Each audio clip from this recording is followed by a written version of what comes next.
cú tôi tiêm protein chớn khối đầm răng nô mền ọt nhằm lại bờ chớn khối đầm răng nô mền ọt nhằm súp chớn khối đầm răng nô mền ọt thật mà sao protein chớn á khối đầm răng nô bớt có mình bớt là cú những trong lên hiện tôi tiêm là protein đấy sum đuôi những tôi ban chớn mình tên nhưng xong chọc sum đuôi mũi tiêm mỏng từ anh coi tôi ban chớn đại cú ta nhóm cua ta tôi tiêm protein của man đậm bay ở group nơi đầm rơi ca để riêng cài rơi ca nè bà chơi bóng ôn mưa bị tuổi chóp bóng ôn nó tôi ban chấm lại mũi đi nhưng xong chlai sum đuôi tiêm mũi mồn mà đo tiền đi ở toàn miền ai cả xã bạch bịch chia xa na mùiได้bằng hai ở khứ thà nét đại miền sọc phiệp đầm rong nôm lõ nhằm protein chớn thưa ở đầm rong nôm quá nó khối cứ ở toàn miền xuống bảy đại mỗi ai cả xã cả xã chưa bạch bịch chia xa ở miền tây chẳng ná chẳng chừng lại dạng lấy bảo sân chia đầm rong nôm bong ôn nắng miền sọc phiệp lõ hai bong ôn nhằm dạng mạch trao dạng mạch cổ ấy đây bong ôn á bong ôn bạch ngon này hai ấy ban chỉ nẹt tây la chip và nẹt lược sạch đông nẹt chip con nẹt hai tức quạt nhằm protein trao mà lại hai quạt nhằm trao hơi đầm rong nôm quát miền sọc phiệp lõ tiền đi khơi nhé anh ấy cứ chia phò tang bằng hai thá cáiตัวtiên protein tách đấy tràn cho đấy cứ mình ai thôi ao đầm rong nôm dướng khôi khát đặc khát có phần tai bảo sân chia dương su thả với để thôi ao đầm rong nôm dương khối chứ bà ai cả xa sao thiếu bạn phải chia xa 10 rồi tầng rồi cứ khối đẩy xa táiตัวtiên spam chờn pếtตัวtiên cái bộ intra chờn pết cái bộ intra nó cứ biến hàm sao bài mi cái tiêu nồng băng chờn pết nắng thưa ỏi khối đầm rong nôm đau phổi giàu và nó nắng thưa ỏi dương biên chủng ngữ thực nôm bài một phê pí mà thưa ỏi dương lơ chiếm thưa dương lơ lỗ dương khúc rong bán thưa đầm rong nôm dương khối nắng miền nôm mối tiết cho bà sân thì dương sau đầm rong nôm hơi á tao dương nhâm protein bàn ọt trong từng slide chun bóng ôn này nè chân môn người ta đo chậm lại mùi nắng khi xong bị chuột bóng ôn pia đầm rong nôm dương tích sạch thoa mà chết mình nước nó pena để dương tụt tiền là hà hỏi bóng ôn bạn riêng cai dương nâng cùng tích bầm lấy hà từng ngọn nâng cùng pet bị chun to trâu từ nóng của viên tối bị chun từ to trâu từ nóng sờ sải chiêm trong sờ sải chiêm nó cứ viên cọp chiêm cho ra mình tên là cái hà cao gì cả cọp chiêm cọp mù bóng ôn khơi nhá bà nâng cứ hack với đôi chia lan đất xa thiên chấm nắng từng trong riêng cai dương từng cứ bị phong cắt tam sờ sải chiêm hai sờ sải chiêm bị ba ra trong chứa cứ miếng đồ bánh bập bơn cờ lô về khang rồi mình tên mong chẳng khó chiêm nó bị hạ bay đôi chỉ làm chẳng vì đập dọc score vì đập dọc protein vì đập dọc chiết rai vì đập dọc xa thiết xem từng chiết pol chiết kim tư tiếng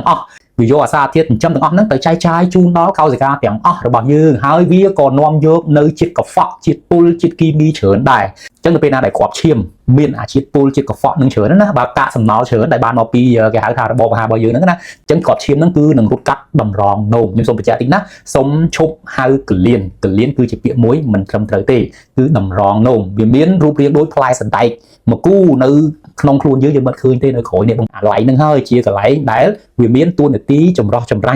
rong nhé bạn ha vì vô chiết cà phạ trên pi quạt chiêm nữa do nó tránh chu là chiết cà phạ nó trôi tới nóng tự nôm cho hai ban tự nôm dương bật lang dương bắt bay bắt chương tàu tới thuộc phân soi hết nâng hơi từ tay chia cả sầm nó chiết cà phạ tại trời ban trồng rong đói đầm rong nôm bằng dương nâng hơi nó pena đại viên trồng rong xa thái quạt chiêm đại trời ban đầm rong nôm dương trồng rong nó quạt chiêm nó chú trôi tới nóng sai chiêm dương bính nằm bấy ao thui ca to bơi chùm mòn một chỗ là nó bà hai nông đầm rong nô mà apply đại một cú nữa vì miếng lại mùi trồng rọ đại pizza ăn lấy cái hai ca nepron một ôn mơ video mơ đúng một cười nó mù nó không mù nó cứ vì miếng từ say ma tôi quạt chiêm dương hụt ta mà đằng ngay đằng hai cái lại trồng rọ nữa ôn miếng đầm rong nô muối miếng lại trồng rọ nữa cứ một liền chân đầm rong nô dương miếng pi liền chắc bạn tha nó cứ dùng khăn khăn mình tên hai bạn chỉ nẹt khâu đầm rong nô mà quạt đầm rong nôm quạt chụp rong bánh ở bàn thế mua là miên là chụp đốn pi liên nó cứ bị khôi khát hơi chứ hai bạn chỉ kê pra mà sân liền cả làm sân liền chiếm nó mà thá mà sân nó cứ kê sầm chiết cọc vọ tranh bị nông chiếm nắng bị tranh cháu thôi chiếm nó bị chu cho từ nông riêng gai quạt bình đẳng ai chắc thơm thả bom ôn vô nữa bị bục nia đầm rong nôm bao dương cứ đầm rong nôm dương nó cứ sầm khăn khăn bên tè mong bà chứ đầm rong nôm dương cứ thưa ca roa ngày mà hay buôn màu tơ ngày ót nhiên ngày dầm nhã tê bay rồi học sập tam ngày ót ngày dầm rạ tê chứ nè chẳng phụ dương của tái chết thai đã xa đầm rong nôm dương oi lọ chẳng bà sơn ở dương thai đã xa đầm rong nôm dương lọ hỏi nè phụ dương nâng mình miền bà nhà há sau đầm rong nôm tê ngũ su bật to tiệt khu tao dương mưa mạch bàn dương đăng thá dương miền bà nhà đầm rong nôm rư mùi cổ ót bởi sao tại dương miền pan hà đầm rong đâu bây giờ đằng đây nè khác miền pan hà đầm rong nôm đằng đây nè cá tí bay ở đằng tề nè khác tí bốn mình đằng tiệt bà tòa tí pram từ bà nè khác tí bay ở đằng tiệt vì ở thứ tục ấy tiếng đầm rong nôm ở cái đẹp dương á ô là cụ bị xây nhôm chư á ở đẹp tầng dương ở đằng tề chẳng á số tha ta dương thừa mạch bản dương đằng thì xa cứ miền tại mùi tề cứ tơ tỉ nứt chiếm hai nâng thực nôm hai mùi tiết cứ ở cái eco mờ bông ồn á chúng xong bị chẹt tịt បងប្អូនខ្លះភ័យស្លន់ស្លោនៅពេលណាដែលគាត់បាត់ជើងតូចទៅពពុះច្រើនធំក្លិនហើយពណ៌លឿងបាទអ្នកខ្លះទៅគឺពណ៌ខុសប្រាក់ដែរគាត់ភ័យហើយខ្ញុំក៏បានឆ្លើយថាបងអត់អាចភ័យជាងបានទេអានេះគ្រាន់តែជាការសន្មតការយល់ឃើញរបស់យើងទេអញ្ចឹងខ្ញុំណែនាំឲ្យគាត់ទៅជួបលោកគ្រូពេទ្យដើម្បីពិនិត្យមើលឈាមហើយនឹងទឹកនោមអញ្ចឹងទៅអញ្ចឹងវិធីសាស្ត្រដើម្បីកំណត់ថាតើតម្រងនោមរបស់យើងស្ថិតនៅក្នុងដំណាក់កាលមួយណាឲ្យប្រកបគឺមានតែមើលឈាមហើយនឹងមើលទឹកនោមទេបងប្អូនសួរបន្តទៀតលោកគ្រូឥឡូវបើសិនជាខ្ញុំចង់ទៅមើលឈាមបាទចង់ទៅមើលទឹកនោមតើគួរមើលទៅលើចំណុចអីខ្លះដើម្បីកំណត់ជំងឺតម្រងនោមតាមដៃនឹងឯងសំខាន់ទី1ដែលបងប្អូនត្រូវមើលមុនគេពេលមើលឈាមបងប្អូនបាទគឺមើលឈាមឲ្យទីបូមឈាមមើលហ្នឹងគឺមើល EGFO EGFR ហ្នឹងគឺវាសំដៅទៅលើសមត្ថភាពដែលតម្រងនោមរបស់យើងហ្នឹងណាគឺចម្រោះចម្រាញ់សារធាតុរាវមានឈាមអីទាំងអស់ហ្នឹងបានល្អប៉ុណ្ណាបានលឿនប៉ុណ្ណាបានតិចឬក៏បានច្រើនអញ្ចឹងនៅពេលណាដែលបងប្អូនបានទិន្នន័យ EGFR ហើយយើងអាចដឹងបានថាយើងស្ថិតនៅក្នុងដំណាក់កាលមួយណាអញ្ចឹងនៅពេលណាដែលបងប្អូនពិនិត្យមើលឈាមទៅ EGFR ហ្នឹងគេនឹងចេញលទ្ធផលមកហើយលទ្ធផលហ្នឹងគឺបញ្ជាក់ពីគេហៅថាដំណាក់កាលនីមួយនៃតម្រងនោមរបស់យើងនឹងឯងវាមានដំណាក់កាលទី1ទី2ទី3ទី4ហើយទី5បើសិនជាបងប្អូនឃើញលទ្ធផលក្នុងឈាមហ្នឹង90ឬក៏លើ90អានឹងបញ្ជាក់ថាតម្រងនោមរបស់បងប្អូនហ្នឹងស្ថិតនៅក្នុងដំណាក់កាលទី1បើថាតម្រងនោមបងប្អូនហ្នឹងវាមានសមត្ថភាពចម្រោះចម្រាញ់ឈាមបរិមាណឈាមបានល្អណាចម្រោះចម្រាញ់បរិមាណឈាមបានល្អឧទាហរណ៍ដូចជា EGFR ខ្ញុំបងប្អូនបាទគឺបាន111អញ្ចឹង111បានថាវាលើ90ហើយអញ្ចឹងបានថាខ្ញុំតម្រងនោមខ្ញុំហ្នឹងសមត្ថភាពគេហៅថាចម្រោះចម្រាញ់បរិមាណគ្រាប់ឈាមហ្នឹងគឺនៅល្អហើយបើសិនជាបងប្អូនឃើញលទ្ធផលចន្លោះពី60ដល់89អានឹងបញ្ជាក់ថាសមត្ថភាពចម្រោះចម្រាញ់បរិមាណឈាមនៅក្នុងរាងកាយបងប្អូនគឺវាធ្លាក់មកដំណាក់កាលទី2ហើយបើសិនជាឃើញលទ្ធផលចន្លោះពី45ដល់59អានឹងស្ថិតនៅក្នុងដំណាក់កាលទី 3A ហើយបើសិនឃើញលទ្ធផលពី30ដល់44អានឹងស្ថិតនៅក្នុងដំណាក់កាលទី 3B អានេះចាប់បានខ្សោយតិចម្ដងណាបងប្អូនណាទី1ទី2គឺសុខភាពល្អហើយជាក់ថាសុខភាពតម្រងនោមវានឹងគឺល្អអញ្ចឹងអ្នកដែលនៅដំណាក់កាលហ្នឹងយើងញ៉ាំប្រូតេអ៊ីនមិនក៏បានដែរអត់អីទេហើយបើសិនជាឃើញលទ្ធផលចន្លោះពី15ដល់29បានន័យថាអាការចម្រោះចម្រាញ់បរិមាណឈាមហ្នឹងគឺខ្សោយហើយក្រោម15គឺខ្សោយមែនទេមិនមែនទេគឺខូចបើគឺវាអត់អាចចម្រោះចម្រាញ់បានទេលទ្ធផល EGFR សួរថាតើមើលប៉ុណ្្នឹងគ្រប់នៅបងប្អូនខ្លះសប្បាយចិត្តថាឃើញអាហ្នឹងហើយគឺមានអារម្មណ៍ថាអូអត់អីទេលេខអីអត់ទេណាបងប្អូនណាបាទគឺត្រូវមើលមួយទៀតមើលថាតើអាកាឆេងតម្រងនោមយើងអា nephron អាកាឆេងហ្នឹងតើវាមានការធ្លុះធ្លាយអត់អាហ្នឹងហើយដែលបញ្ជាក់ថាតម្រងនោមបងប្អូនហ្នឹងគឺខូចខាតហើយអញ្ចឹងណាបាទអ្វីដែលបងប្អូនត្រូវមើលទី2ហ្នឹងគឺមើលទឹកនោមហើយការមើលទឹកនោមហ្នឹងណាបងប្អូនបាទគឺបងប្អូនត្រូវមើលពីទី1គេហៅថាprotein នៅក្នុងទឹកនោមដែលភាសាអង់គ្លេសគេប្រើពាក្យថា urine albumin បាទហេតុអីបានជាត្រូវមើល protein ក្នុងទឹកនោមវិញជាទូទៅ protein គឺជា molecule មួយធំហើយអាហ្នឹងជាទូទៅវាមានវត្តមាននៅក្នុងឈាមក៏ប៉ុន្តែនៅពេលណាដែលបងប្អូនមើលទឹកនោមទៅលេខស្រាប់ឃើញថាអា protein ហ្នឹងអា molecule protein ហ្នឹងវាមានវត្តមាននៅក្នុងទឹកនោមអាហ្នឹងមានន័យថាក្នុងទឹកនោមបងប្អូនហ្នឹងគឺវាមាន protein បាទបើថា protein ហ្នឹងគឺវាលិចតាមតម្រងនោមហ្នឹងចូលទឹកនោមបងប្អូនហើយអញ្ចឹងសួរថាហេតុអីបានជាវាលិចដោយសារតែអាកាឆេងចម្រោះចម្រាញ់អាកាឆេងត្រង់អា protein ហ្នឹងវាលហែកអញ្ចឹងបើសិនជាកាឆេងហ្នឹងលហែកហើយវាមានទំហំធំបើថាវារុនវាធំអញ្ចឹងនៅពេលណាដែលរុនវាធំ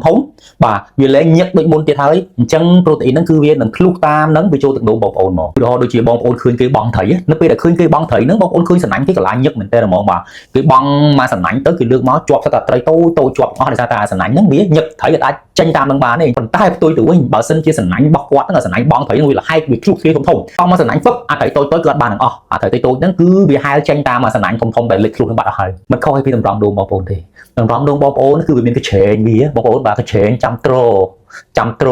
មិនឲ្យអាកតិចគេហៅថា protein ហ្នឹងវាធ្លាក់ចូលតាមទឹកនោមហ្នឹងអញ្ចឹងហើយបានជាបងប្អូនគួរតែមើលprotein នៅក្នុងទឹកនោមហ្នឹងមួយទៀតបើសិនជាបងប្អូនឃើញវត្តមានវានៅក្នុងហ្នឹងហើយអាហ្នឹងបងប្អូនគួរតែប្រយ័ត្នហើយតាមដានសុខភាពតម្រងនោមរបស់បងប្អូនហើយចំណុចទី2ការមើលទឹកនោមនឹងដដែលហ្នឹងបងប្អូនបាទគឺមើល creatinine នៅក្នុងទឹកនោមដែលភាសាអង់គ្លេសគេប្រើពាក្យថា urine creatinine អាហ្នឹងបើយើងបកប្រែខ្មែរណាបាទការសំណល់នៅក្នុងទឹកនោមអញ្ចឹងពេលដែលបងប្អូនមើលទឹកនោមសូមកុំភ្លេចឲ្យគេមើលពីរហ្នឹងណាបាទទី1គឺ protein នៅក្នុងទឹកនោមដែលភាសាអង់គ្លេសគេប្រើពាក្យថា urine albumin ហើយទី2គឺកាកសំណល់នៅក្នុងទឹកនោមដែលភាសាអង់គ្លេសគេប្រើពាក្យថា urine creatinine ខុសគ្នាបងប្អូនណា creatinine វានៅក្នុងឈាម creatinine វានៅក្នុងទឹកនោមអញ្ចឹងអានេះខ្ញុំនិយាយនេះគឺមើលទឹកនោមនៅពេលណាដែលបងប្អូនមើលហើយវានឹងចេញទិន្នន័យជូនបងប្អូនហើយនៅពេលណាដែលបងប្អូនបានលទ្ធផលហើយណានឹងមានទិន្នន័យ នៅក្នុងនឹងឯគេដាក់អញ្ចឹងណាបាទអញ្ចឹងទិន្នន័យហ្នឹងគឺសំខាន់ណាអ្វីដែលបងប្អូនត្រូវដឹងគឺទិន្នន័យហ្នឹងហើយអញ្ចឹងនៅពេលណាដែលបងប្អូនបានអាទិន្នន័យហ្នឹងហើយដើម្បីរកថាតម្រង់នោមយើងគឺពិតជាធ្លុះធ្លាយមែនអាកញ្ច្រែងរបស់វាហ្នឹងណាគឺបងប្អូនយកទិន្នន័យដែលបានមកពីការមើលប្រូតេអ៊ីនលេចនៅក្នុងទឹកនោមហ្នឹងចែកជាមួយនឹងកាកសំណល់លេចនៅក្នុងទឹកនោមហ្នឹងខ្ញុំឧទាហរណ៍ជូនបងប្អូនមួយចោះថាបងប្អូនមើលអាប្រូតេអ៊ីនក្នុងទឹកនោមបងប្អូនបាទមើលទៅឃើញថាទិន្នន័យវាគឺ25មីលីក្រាមក្នុង1លីត្របាទចំណែកឯអាគ្រីអាតេនីនក្នុងទឹកនោមឃើញ 0.5 ក្រាមក្នុង1លីត្រអញ្ចឹងណាបាទអញ្ចឹងដើម្បីរកអាទិន្នន័យសរុបវិភាគបានថាតើតម្រង់នោមយើងនឹងខូចឬក៏មិនខូចបើថាអាសំណាញ់ចម្រោះចម្រាញ់ហ្នឹងវាធ្លុះវាឃ្លាប៉ុណ្ណាគឺបងប្អូនយក25ចែកនឹង 0.5 លទ្ធផលឃើញ50បើសិនជាឃើញចន្លោះពី30បាទរហូតទៅដល់300អានឹងបញ្ជាក់ថាតម្រង់នោមបងប្អូនអាកញ្ច្រែងហ្នឹងគឺមានការធ្លុះធ្លាយពីម្ដងហើយបើឃើញក្រោម30នៅល្អអត់អីទេបងប្អូនអញ្ចឹងណាបាទបើឃើញលើ300ទៀតអាហ្នឹងគឺធ្លុះធ្លាយខ្លាំងមែនតើបងប្អូនអញ្ចឹងបងប្អូនត្រូវតែមានការប្រុងប្រយ័ត្នអញ្ចឹងមិនមែនមានន័យថាយើងមើល EGFR ល្អហើយយើងសប្បាយចិត្តយើងមួយខ្លួនអត់ទេបងប្អូនត្រូវមើលទឹកនោមមួយទៀតតែទៅនៅពេលណាដែលបងប្អូនមើលអាហ្នឹងឃើញថាយើងមានការធ្លុះធ្លាយច្រើនហើយណាខ្ញុំណែនាំឲ្យបងប្អូនតាមដានមើលម្ដងទៅ2ដងទៀតឲ្យច្បាស់លាស់អញ្ចឹងណាម្លងចន្លោះពេល3ខែហ្នឹងបងប្អូនមើលម្ដងទៀតពេលខ្លះទៅលទ្ធផលហ្នឹងក៏យើងត្រូវតែផ្ទៀងឲ្យច្បាស់ដែរចាំទៅមើលមួយកន្លែងពីរកន្លែងឬក៏3កន្លែងយើងអាចដឹងបានដែរក៏មានអារម្មណ៍ភ័យព្រួយបារម្ភតែយើងភ័យហើយមានបញ្ហាវិញឡើយបងប្អូនចុងក្រោយគេគឺគេមើល ultrasound ហ្នឹងគឺគេ echo ហើយ echo មើលទាំងអស់ហ្មងបាទទាំងតម្រង់នោមហ្នឹងគេមើលថាតើតម្រង់នោមហ្នឹងវារីកវារួមវាមានដុំសាច់មានដុំគិសក្នុងនោះអត់ចឹង3ហ្នឹងគឺត្រូវតែមើលមួយឈុតហ្នឹងបងប្អូនណាចឹងខ្ញុំសូមនិយាយម្ដងទៀតមើលឈាមគឺត្រូវមើល EGFR មុនគេបាទទី2ត្រូវមើលalbumin បាទទី3ត្រូវមើល creatinine ចុងក្រោយគេឲ្យគេមើល echo ultrasound មើលទៅប៉ុណ្ណឹងយើងអាចដឹងបានហើយថាតើយើងមានបញ្ហាតម្រង់នោមឬមួយក៏អត់ប៉ុន្តែបើសិនជាបងប្អូនចូលទៅមើលអាហ្នឹងហើយគេអាចចោលទេមើលស្ករក្នុងឈាមគេហៅ fasting glucose ហើយមួយទៀតហៅថា A1C ណា HbA1C ហើយចុងក្រោយគេគឺវាស់សម្ពាធឈាមមើលសម្ពាធឈាមបងប្អូនពីព្រោះអីតម្រង់នោមមែនតើទៅវាចាប់ដើមខូចខាតទីម្ដងហ្នឹងគឺមិនមែនដោយសារប្រូតេអ៊ីនហ្នឹងទេណាបងប្អូនដោយសារតែអាជាតិផ្អែមអាជាតិស្ករដែលវាលើសនៅក្នុងឈាមរបស់យើងហើយយើងអត់គ្រប់គ្រងបានណាស្ករនឹងលើសហើយនឹងអាសម្ពាធឈាមនឹងវាលើសអានឹងវាធ្វើឲ្យយើងមានបញ្ហាតម្រង់នោមទីម្ដងហើយវាប្រាប់យើងទេអញ្ចឹងហើយបានជាខ្ញុំណែនាំឲ្យបងប្អូនត្រូវមានឧបករណ៍ពីរនេះបងប្អូនណាបាទឧបករណ៍ពីរនឹងសំខាន់មែនទែនអានេះគឺមើលឈាមបងប្អូនអានេះគឺជួយមើលស្ករក្នុងឈាមបងប្អូនអានេះគឺមើលសម្ពាធឈាមបងប្អូនទិញវាដាក់វាមកគូទៅបងប្អូនហើយឧស្សាហ៍មើលវាបើសិនជាឃើញថាស្ករល្អសម្ពាធឈាមល្អអានេះយើងអត់បារម្ភបើសិនជាឃើញថាស្ករលើសសម្ពាធឈាមលើសអានេះចាប់ផ្ដើមចាត់វិធានការភ្លាមកាត់បន្ថយផ្អែមបាទកាត់បន្ថយប្រៃទៅជួបលោកគ្រូពេទ្យដើម្បីសុំការប្រឹក្សាយោបល់ពីគាត់អញ្ចឹងអត់អាចខ្វះវាបានទេគ្រប់ផ្ទះគួរតែមានបងប្អូនអាចវាស់វាបានដោយខ្លួនឯងសំខាន់ខ្លាំងមែនតើអញ្ចឹងខ្ញុំសូមសង្ខេបយ៉ាងខ្លីជូនបងប្អូនមកវិញណាមុននឹងចូលដល់សំណួរទី2បើសិនជាបងប្អូនមានសុខភាពតម្រង់នោមល្អនៅក្នុងដំណាក់កាលទី1ឬក៏ទី2ហើយបងប្អូនពិនិត្យមើល creatinine ហើយ albumin នឹងល្អណាបងប្អូនទទួលទាន protein មិនក៏បានដែរអត់អីទាំងអស់កុំបារម្ភក៏ប៉ុន្តែបើសិនជាបងប្អូនពិនិត្យមើលឃើញថា EGFR បងប្អូនហ្នឹងណាក្រោម60បែរថាវាចូលដំណាក់កាលទី 3A បាទ 3B ហើយបាទក្រោម60 EGFR ហើយបងប្អូនមើល creatinine ហើយ albumin ហ្នឹងវានៅចន្លោះពីគេហៅថា31ដល់300ហ្នឹង